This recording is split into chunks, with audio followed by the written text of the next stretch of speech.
আন্দোলনটা যখন শুরু হয়েছিল তখন সমতার অধিকারের জন্য আমরা আন্দোলন শুরু করেছিলাম।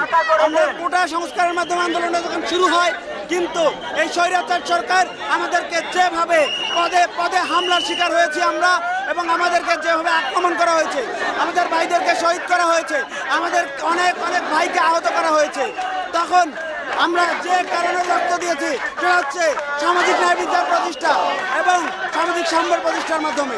আমরা বাংলাদেশে সামাজিক ন্যায় বিচার এবং সাম্য প্রতিষ্ঠার মাধ্যমে বাংলাদেশকে একটা সুন্দর ও সমৃদ্ধ বাংলাদেশ হিসেবে প্রতিষ্ঠার জন্য ছাত্র সমাজ ঐক্যবদ্ধ হয়ে আন্দোলন করেছে, এবং বাংলাদেশকে একটা সুন্দর রাষ্ট্র হিসেবে প্রতিষ্ঠার জন্য আজীবন আমরা সংগ্রাম করে যাব।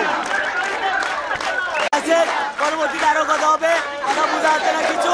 আমরা এই বাংলাদেশকে বৈষম্য মুক্ত চাই, অন্যায় মুক্ত চাই, অনিয়ম মুক্ত চাই, দুর্নীতি মুক্ত চাই। That's clear.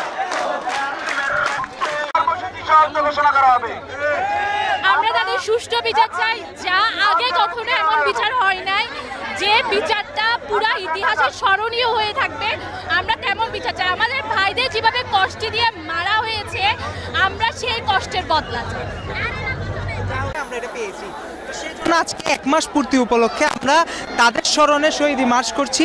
এবং এখান থেকে আমাদের হচ্ছে, আমাদের যেটা ইচ্ছা, আমাদের যেটা চাওয়া, সেটা হচ্ছে যে আমরা এই যে হাজার হাজার শহীদ, এদের রক্তের বিনিময়ে আমরা চাই যে খুনি যারা ছিল, রাঘব বল থেকে শুরু করে একদম রুট লেভেলের সবাই এটার বিচারের আওতায় আসুক।